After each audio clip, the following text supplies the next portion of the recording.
네, 안녕하세요. 오뽀입니다. 2021년 10월 22일 오전 9시 10분을 지나가고 있고요. 비트코인 분석 지금부터 시작합니다. 네, 비트코인이 밤에 조금 떨어지는 모습을 보여줬어요. 네, 밤에 좀 조정을 받는 모습을 보여줬고요. 그리고 이전에 있는 그 매물대 자리, 이전에 있던 매물대 횡보했던 자리에서 이제 횡보해주는 모습을 확인해 볼 수 있습니다. 현재 이 자리도 횡보해주는 모습을 보여주고 있고요. 예, 반등 자리죠. 지금 자리에서 반등, 이전에 대한 전고점 자리가 될 수 있는 거고요. 이에 대한 고점 자리에서 현재 횡보하는 모습을 확인해 볼 수 있습니다. 추가적인 하락실 저는 크게 생각하지 않습니다. 지금 자리가 비트코인이 조정받을 수 있는 최대 자리로 보이고 있고요. 이번에 떨어질 때도 보시는 것처럼 뭐 볼륨이 이렇게 터지면서 떨어진 자리도 아닙니다. 예, 그리고 이렇게 비트코인 떨어진 이유를 보면요. 몇 가지 이유로 재볼 수 있겠죠. 먼저 첫 번째로는 어저께 비트코인 선물 상품이요. 가격이 잠깐 좀 떨어지는 모습을 볼 수 있었고요. 그리고 마운틴 곡스에 대한 영향도 좀 있었을 것 같기도 하고요. 그리고 어저께 이 비트코인이 갑자기 그 바이낸스 US에서 갑자기 급락하는 모습도 볼 수 있었죠. 네, 바로 여러 가지 사건들로 인해서 비트코인 투자자들에게 일시적으로 약간 좀 투자에 대한 부담감을 주지 않았나 이런 생각을 해봅니다. 하지만 뭐 저는 지금 이 시간 이후부터는요 비트코인 다시 반등하실 거 생각을 하고요. 현재 1시간 차트에서도 상승 장악형으로 내려온 거에 대한 빠른 회복도 확인해 볼 수 있습니다. 일봉을 좀 볼까요? 일봉 마감 어땠는지. 일봉 마감도 보시면은 이게 일봉 마감이거든요. 일봉 마감도 보시면 쭉 올라가다가 어저께 쭉 떨어졌다가 오늘 다시 7일선 위에 올리는 이런 모습을 확인해 볼 수 있고요. 오늘 아침 9시 이후로 약간 반등을 하는 모습 확인해 볼 수 있습니다. 네, 네이션 차트를 봐도 상승 장악형 형태의 모양 확인해 볼 수 있고요. 지금 상태에서 그가 좀 떨어지고 나서 떨어져 나서 올라타는 그림. 그럼 오늘도 지금 자리로 보면요. 5시, 오늘 오후 5시 정도면 올라타는 그림이 나오지 않을까 생각을 합니다. 그리고 오늘 같은 경우는 발키리의 ETF, 예, 비트코인 선물 ETF 상품이 또 새롭게 거래가 시작되는 날이에요. 네, 오늘도 큰 이슈가 있기 때문에 비트코인은 오늘 저녁 시간대부터 계속해서 올라가지 않을까 생각을 합니다. 알트코인들도요, 여러분 생각보다 나쁘지 않아요. 예, 여러분도 알트코인도 가지신 분들, 비트코인이 어제 떨어진 거보다도 오히려 알트코인들 더 떨어지지 않고 가격을 버티는 거, 본인의 가지고 있는 알트코인들을 대비해 보면 아실 겁니다. 이제 어저께 대비 떨어져봤자 2% 정도밖에 떨어지지 않았을 거예요. 2%에서 3% 정도.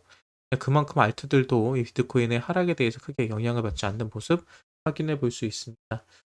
네, 그러면 비트코인 뉴스 한번 좀 살펴볼게요. 어떤 뉴스들이 있었는지요. 먼저 김프 알아볼게요. 현재 김프가 4%까지 껴있고요. 그리고 비트 도미넌스는 지금 45%입니다. 46%, 45.9% 이렇게 되고 있는데요. 비트 도미넌스 조금씩 빠지고 있죠. 알트들로 수급이 돌아가고 있구나라고 생각하시면 될 것 같습니다. 네, 그리고 또 어떤 뉴스들이 있는지 함께 살펴보는 시간 지금부터 가져볼게요.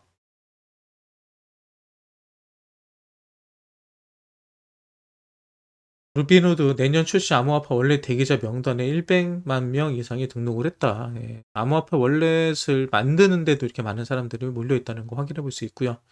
그리고 그레이스케일의 암호화폐 운영 자산 570억 달러를 넘었습니다.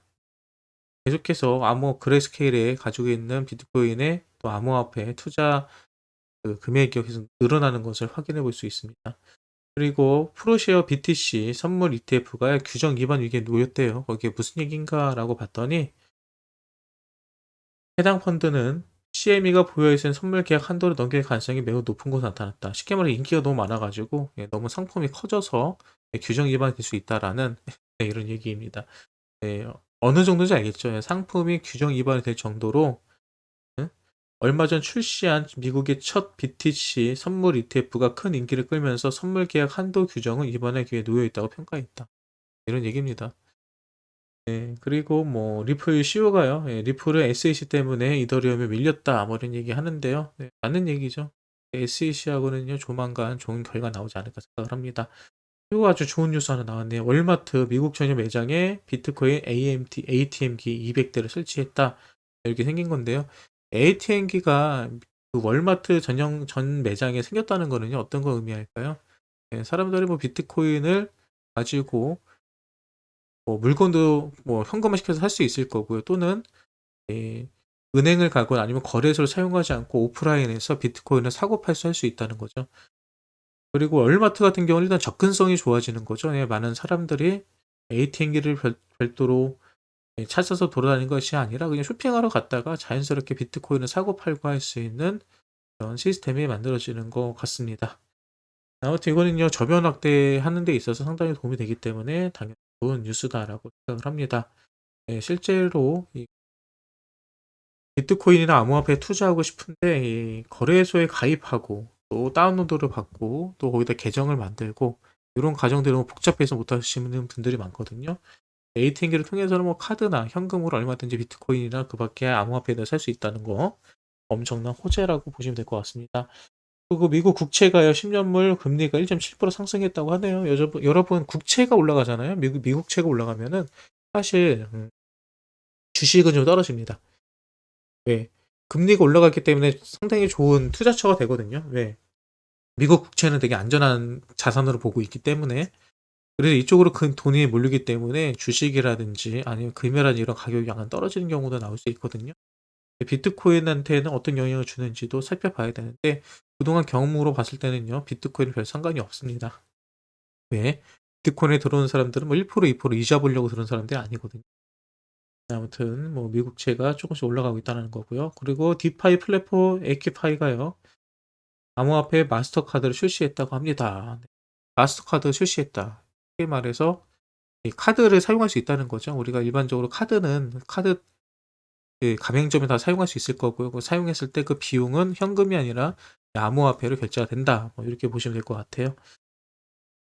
그리고 또 어떤 뉴스가 있을까요? 그리고 어저께 있었던 이 하락에 대한 게 결과가 나왔네요. 네. 그 하락 이유는요. 알고리즘 버그 때문에 그런 거라고 합니다. 제가 어저께 이 처음에 이 소식을 접했을 때 두 가지 얘기를 했죠. 이거는 거래자가 실수했거나 아니면 트레이딩 봇에 이 봇에 버그다. 예, 봇에서 버그 났을 때 이럴 때가 있다라고 말씀드렸잖아요. 근데 지금까지 나온 얘기를 보면요. 이 개인에 대한 실수가 아니라 알고리즘 버그 때문에 봇에서 실수한 거죠. 그래서 이 알고리즘을 짤 때 상당히 조심해야 됩니다. 저도 과거에 이 트레이딩 봇들 알고리즘을 만드는 일을 좀 했었는데요. 이때도 이런 버그들이 가끔 나올 때가 있어요. 그래서 이런 거 상당히 조심해야 됩니다. 그래서 사람들이 못 믿고 하죠. 그래서 큰돈을 원래 매수하고 매도할 때는 봇이 하는 게 아니라 사람이 개입을 하는데요. 모르겠습니다. 알고리즘 버그인지 사람의 실수인지는 아무튼 현재까지 발표한 걸 보면 알고리즘 버그 때문이라고 얘기하네요. 또 뭐가 있을까요? 요거 재밌는 거 있네요. 예, 지난 1시간 동안 선물 거래소로 1조 원의 규모의 비트코인이 입금됐다. 예? 1조 원의 비트코인이 입금됐다. 그죠. 암호화폐 마켓 데이터 분석 업체 크립토 퀀트에 따르면 지난 1시간 동안 약 1조 원에 가까운 금액의 선물 거래소로 비트코인이 입금됐다. 커스터디를 지원하는 거래소의 경우 대량의 입금은 커스터디 고객이 입금일 확률이 크다. 하면서 커스터디 입금 규모를 알려주고 있잖아요. 나오는데 바이낸스, 후오비글로벌, FTX가 나오죠. 오픈에 그러면 커스터디는 뭐예요? 라고 하잖아요. 커스터디는요, 한국으로 따지면 신탁? 이렇게 보시면 됩니다. 수탁, 신탁? 예. 쉽게 말해서 거액의 돈을 맡기면요, 거래소 맡기면 거래소에서 그걸 가지고 자금을 운용해 줍니다. 운용해 주고 그 운용에서 생긴 수익에 대해서 이제 같이 나눠서 분배하는 그런 거거든요. 지금 비트코인이 선물 거래소로 입금됐다는 거 일단은 뭐 선물 거래소에서 비트코인을 갖다 팔거나 이러지 못해요. 현물이 아니기 때문에. 그래서 이건 매도 물량보다는 매수 물량 또는 커스터디로 돌리기 위한 물량 뭐 이렇게 보시면 될 것 같습니다. 네, 이렇게 해서 오늘 비트코인 관련 뉴스들을 살펴봤는데요. 어떻게 여러분들에게 도움이 되는 뉴스들이 있었는지 모르겠습니다. 네. 그리고 오늘 아침에 일어났을 때 비트코인이 단기적으로 하락한 모습을 보시고 놀라신 분들도 있을 거예요. 하지만 다시 말하지만 지금 자리는 반등 자리고요. 지금 자리는 강력한 반등 자리고 그리고 더 이상 추가적인 하락도 없을 거라고 봅니다. 예. 뭐 하락에 대한 볼륨도 보셨겠지만 지금 일시적인 눌림목이고요. 일시적인 눌림목이고요.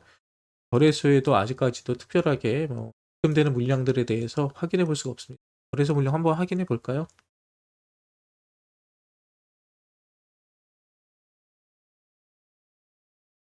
네, 지금 보시죠.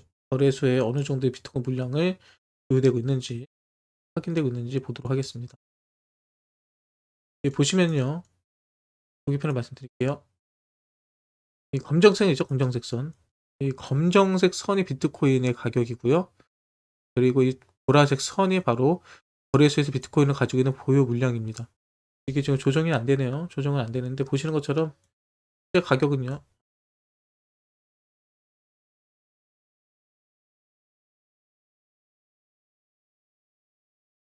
이걸로 보죠. 저거보다는 요 데이터가 더 보기 편할 것 같아서.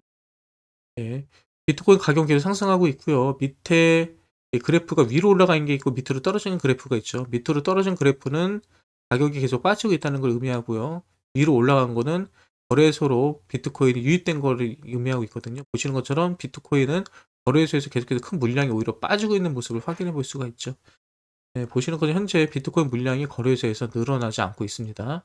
그러니까 지금 다시 말해서 비트코인이 어떤 악재가 있다고 해도요. 예, 큰 물량을 거래소에서 던질 수가 없다는 겁니다. 큰 물량을 던지지 않으면 충분히 밑에서 매수 대기자들이 매수하기 때문에 가격은 금방 회복하는 모습을 확인해 볼 수 있을 거예요. 다시 말해서 오늘 너무 걱정하지 마시고요. 비트코인 지켜보시면 오늘 저녁 때쯤 되면은 다시 정고점 또 신고점을 돌파하기 위해서 움직이지 않을까 생각을 합니다.